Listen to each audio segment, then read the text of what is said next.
अस्सलाम वालेकुम, कैसे हैं आप लोग? अगर आप भी मुस्तकबिल में किसी प्रॉपर्टी को ख़रीदने का इरादा रखते हैं, तो इस वीडियो को एंड तक देखिएगा क्योंकि इस वीडियो में आज हम कुछ ऐसे पॉइंट्स डिस्कस करेंगे कि जिन पॉइंट्स पे अगर आपने तवज्जो दी और उन पर नज़र रखी, तो आप प्रॉपर्टी में होने वाले धोखों से अपने आप को बचा सकेंगे। वो पॉइंट्स क्या हैं? आइए देखते हैं। दोस्तों, पहली चीज़ जो आपने प्रॉपर्टी खरीदते वक्त जहन में रखनी है वो ये कि प्रॉपर्टी की तलाश के बाद जब आप ये फाइनल कर लें कि जी ये मैंने प्रॉपर्टी खरीदनी है, तो उसका एग्रीमेंट जो है डायरेक्टली ओनर के साथ किया जाए, ना ही किसी मिडिल मैन के साथ किया जाए। होता कुछ यूँ है कि जिन इलाकों में सेल परचेज बहुत तेज़ होती है, कीमतें बहुत तेज़ी से ऊपर जा रही होती हैं, उन इलाकों में नॉर्मली अच्छे कमीशन कमाने के लिए, टॉप मारने के लिए रियल एस्टेट एजेंट एक तरीका इस्तेमाल करते हैं कि जो भी सेलिंग पार्टी, कोई भी शख्स अपनी प्रॉपर्टी बेचने जब आता है, मिसाल के तौर पर अगर एक आदमी प्रॉपर्टी अपना घर बेचने आया है 1 करोड़ रुपए का, और रियल एस्टेट एजेंट पे बात मालूम है कि वो थोड़ी सी तलाश के बाद, थोड़ी सी तगोदो के बाद इस प्रॉपर्टी को 1 करोड़ 10 लाख या 1 करोड़ 20 लाख तक का भी बेच सकता है, तो वो किसी इन्वेस्टर को बीच में डालता है उस सेलर के साथ 5 लाख 10 लाख रुपए का टोकन करा के कि हम 2 महीने या 3 महीने की पेमेंट टाइम में आपको बाकी की पेमेंट करेंगे और आपसे मकान ट्रांसफ़र करा लेंगे। वो टाइम पीरियड अब उसको मिल जाता है कि जिस टाइम पीरियड के अंदर वो उसी प्रॉपर्टी का दूसरा बायर ढूंढना शुरू करता है, और वही प्रॉपर्टी जो उसने 1 करोड़ रुपए में सेलर से परचेज कर रखी होती है, एग्रीमेंट कर रखा होता है, उसको 1 करोड़ 10 लाख या 1 करोड़ 20 लाख रुपए में नया बायर ढूंढ रहा होता है। और इसीलिए ऐसे इलाकों में बहुत ज़्यादा प्रैक्टिस होती है, कॉमन प्रैक्टिस होती है कि जो खरीदार आता है उसका एग्रीमेंट बाय सेलर के साथ नहीं होता, बल्कि बीच वाला जो मिडिल मैन होता है उसके साथ होता है। तो इस चीज़ से आपने बचना है, क्योंकि दरअसल आप जिस बंदे को पैसे दे रहे हैं, जिसके साथ आप एग्रीमेंट कर रहे हैं, वो तो उस प्रॉपर्टी का ओनर है ही नहीं। नॉर्मली रियल एस्टेट एजेंट अपनी चर्ब जुबानी के साथ उस इलाके के बढ़ते हुए रेट्स को बुनियाद बनाते हुए आपको इस बात पे कायल करता है कि सर ये सौदा निकल जाएगा, बहुत वारे का सौदा है, आप फौरी तौर पर जो है ना टोकन कर लगाएं और इस प्रॉपर्टी को रोकें। और आप भी रियल एस्टेट एजेंट की बातों में आके आप टोकन दे देते हैं और आप एग्रीमेंट कर लेते हैं, प्रॉपर्टी के डॉक्यूमेंट्स को भी देखते नहीं हैं, वेरीफाई भी नहीं करते, और इस तरह की जो है ना एग्रीमेंट्स का हिस्सा बन जाता है, जिसकी वजह से वही प्रॉपर्टी जो आपको 1 करोड़ रुपए की मिल सकती थी, आप उसके 10 15 लाख रुपए 20 लाख रुपए एक्स्ट्रा पे कर रहे होते हैं, जिसको आम जुबान में टॉप कहा जाता है कि रियल एस्टेट एजेंट टॉप मारता है उस पर। दूसरी चीज़ जिसको आपने जहन में रखना है वो ये कि आपने रियल एस्टेट एजेंट से डिमांड करनी है कि मुझे असल ओनर से मिलना है, मुझे उसी से डील करनी है, उसी से नेगोशिएशन करनी है। आप अपनी फ़ीस मुझे बताएं कि आप कितनी फ़ीस चार्ज करेंगे, वो फ़ीस मैं आपको पे करूँगा, बट जो नेगोशिएशन मुझे करनी है प्राइस की, वो मुझे सेलिंग पार्टी से डायरेक्ट करनी है, ताकि आपको ये पता चल सके कि एक्चुअल में जो सेलर है वो कितने का बेच रहा है, बीच में कहीं टॉप या कट तो नहीं है। इसी के साथ साथ रियल एस्टेट एजेंट से आप ये भी डिमांड करेंगे कि जब वो ओनर से मीटिंग आपकी अरेंज करवाए, ओनर अपने साथ प्रॉपर्टी के ओरिजिनल डॉक्यूमेंट्स भी लेकर आए, ताकि आप ये वेरीफाई कर सकें कि वो प्रॉपर्टी जो आप खरीदने जा रहे हैं उसके ओनरशिप किसके नाम पर है। क्या वाकई आप ओनर से ही मिल रहे हैं, या आप उसके किसी रिश्तेदार से, दोस्त यार से मिल रहे हैं, या फिर कोई इन्वेस्टर आपको जो है ना एज अ क्लाइंट बोलकर रियल एस्टेट एजेंट ने मिलवा दिया।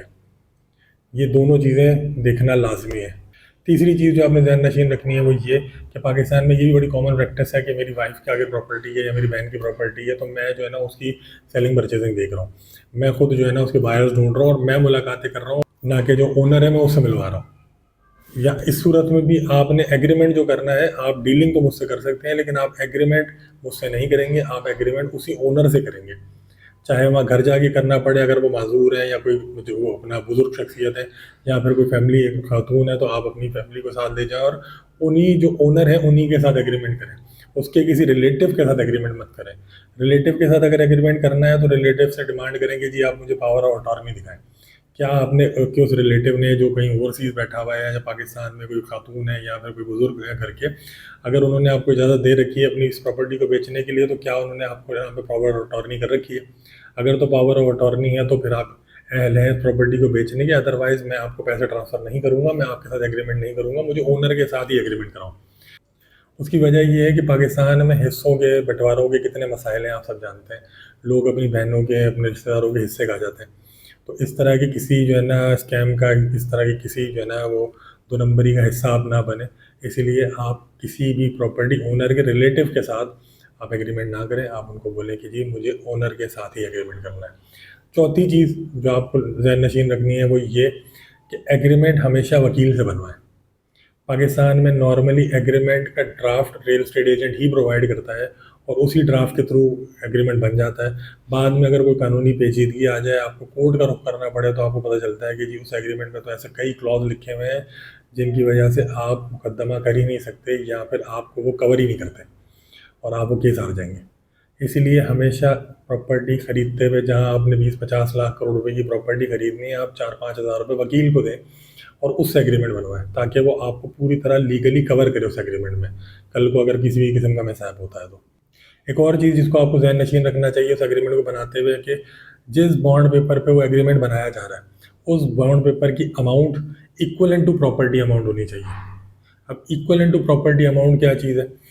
पाकिस्तान के लॉ के मुताबिक 0.001% ऑफ द प्रॉपर्टी अमाउंट आपका जो है ना एग्रीमेंट होना, बॉन्ड पेपर होना चाहिए, जिसके साथ 1200 रुपये आप प्लस कर देंगे। मतलब 1 लाख रुपए पे 100 रुपये। इसको आसान अल्फाज में समझाऊँ तो अगर 50 लाख की आप प्रॉपर्टी खरीद रहे हैं तो 50 लाख के मतलब 5,000 रुपये का बॉन्ड पेपर और प्लस 1200 रुपये का बॉन्ड पेपर अलग, तो 1200 और 5,000 6,200 रुपये का बॉन्ड पेपर लगेगा। तो वो इक्वल टू प्रॉपर्टी प्राइस होगा। मतलब अगर 25 लाख का प्रोडक्ट आप खरीदने जा रहे हैं तो 25 लाख का मतलब 2500 रुपये जो है ना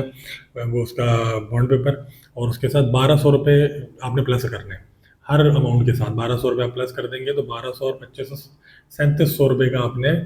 वो बॉन्ड पेपर होना चाहिए।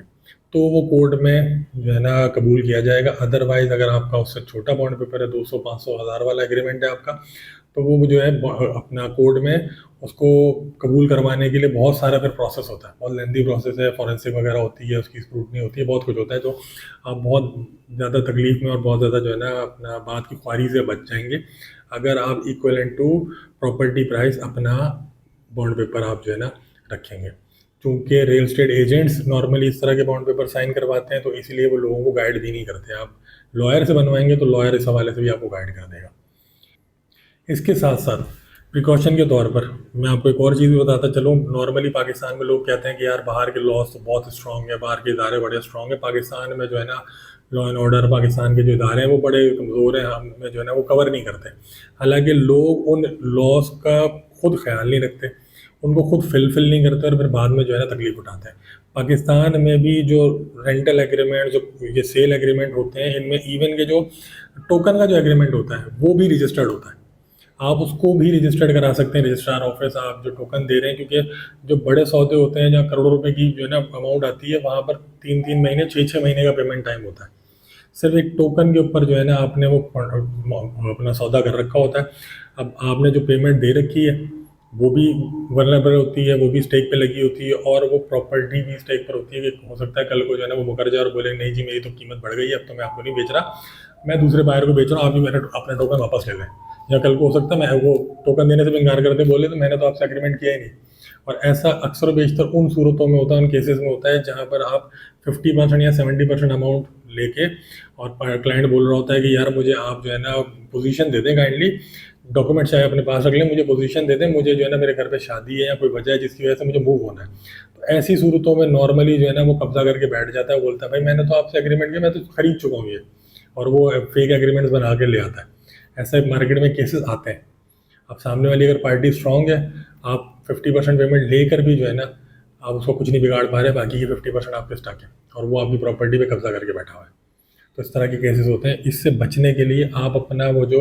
एग्रीमेंट कर रहे हैं, टोकन वाला एग्रीमेंट भी, वो भी रजिस्ट्रार ऑफिस जाके रजिस्टर्ड करा सकते हैं। उसी के सामने जो है ना आप वो पैसे उसको दें और उसको रजिस्टर्ड करा दें। 2 से 4 हज़ार रुपये उसकी फ़ीस लगती है। अगर आप ये नहीं करना चाहते, आपका सेलर इस बात पे आमादा नहीं है कि जी मैं नहीं आऊँगा रजिस्ट्रार ऑफिस बार बार,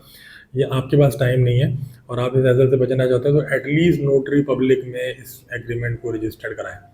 नोटरी पब्लिक के पास बाकायदा जो है ना रजिस्टर होता है जिसमें वो उसको पूरा एविडेंस के तौर पे लिख लेते हैं, ताकि कल को खुदा न खास्ता अगर कोई केस होता है, आप जब कोर्ट में पेश होते हैं तो जज जो है वो बाकायदा नोटरी पब्लिक वालों को बुलाता है और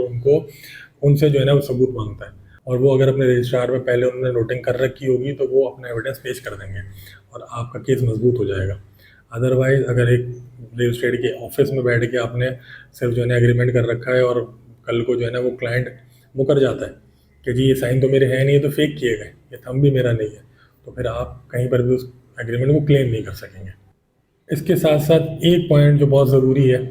नॉर्मली उन मार्केट्स में जिनका मैंने पहले भी जिक्र किया कि जिनमें रियल एस्टेट बहुत स्पीड से सेल परचेज होती है, जहाँ पर प्राइसेस बहुत स्पीड से ऊपर जा रही होती है, वहाँ पर नॉर्मली रियल एस्टेट एजेंट जो छोटे इन्वेस्टर्स होते हैं उनको ये मशवरा देते हैं कि यार सर आप जो है ना, आपने प्लॉट तो खरीद लिया या आपने मकान तो खरीद लिया, अभी आप इसकी ना सेल डीड अपने नाम पे ना कराएं, इसको ओपन पे रखें, इसी पावर ऑफ अटॉर्नी ले लें आप सेलर से, और 15-20 दिन 25 दिन या 2 महीने के अंदर मैं आपका ये मकान जो है ना आगे बेच दूंगा या प्लॉट बेच दूंगा, आपका प्रॉफिट आपको निकल आएगा, और अगले के नाम पे जो है ना हम सेल डीड करा देंगे। क्योंकि आप अगर आज सेल डीड करा लेते हैं तो आपका जो है ना खर्चा बहुत ज़्यादा लग जाएगा। बराए मेहरबानी इस काम से बचें। उसकी वजह ये है कि बिल्कुल अगर अच्छी आइडियल सिनेरियो भी है ना, जो सेलर है वो भी 2 नंबर ही नहीं कर रहा, वो भी ठीक है, आपको पावर ऑफ अटॉर्नी दे के पीछे हट गया कि ठीक है जी मैंने पूरे पैसे ले लिए, आपने जो है ना खुद भी ईमानदारी से बेचने पे लगे हुए, लेकिन ये महीने 1.5 महीने 2 महीने के अंदर वो जो सेलर है वो खुदा ना खासा मर गया, मुल्क से बाहर चला गया, उसके दिल में ख्याल आ गया और उसने वो पावर ऑफ अटॉर्नी कैंसिल करा दी, तो आप उसका कुछ नहीं बिगाड़ सकेंगे। उसकी वजह ये कि अभी तक प्रॉपर्टी का ओनर वही है, लीगली वही ओनर है, उसी ने पावर ऑफ अटॉर्नी आपको इशू किया, वो कैंसिल भी करा सकता है। वो अगर खुदा ना खासा मर गया इस टाइम पीरियड में तो वो power of attorney automatically cancel हो जाएगी, फिर उसके लवाहिकीन की मर्जी है कि वो आपके नाम पे ट्रांसफ़र दें या ना दें। तो इस चीज़ से भी बचना चाहिए। प्रॉपर्टी में होने वाले धोखों में 70% 60% गलती हमारी अपनी होती है, लेकिन बाद में कसूरवार हम लोगों को ठहरा रहे होते हैं। तो पहले प्रिकॉशंस अगर ले ली जाए तो इस तरह के किसी भी धोखे से बचा जा सकता है। आज की वीडियो से आपने कुछ भी सीखा हो तो काइंडली मेरे चैनल को लाइक कीजिए और सब्सक्राइब कीजिए। जज़ाकल्लाह।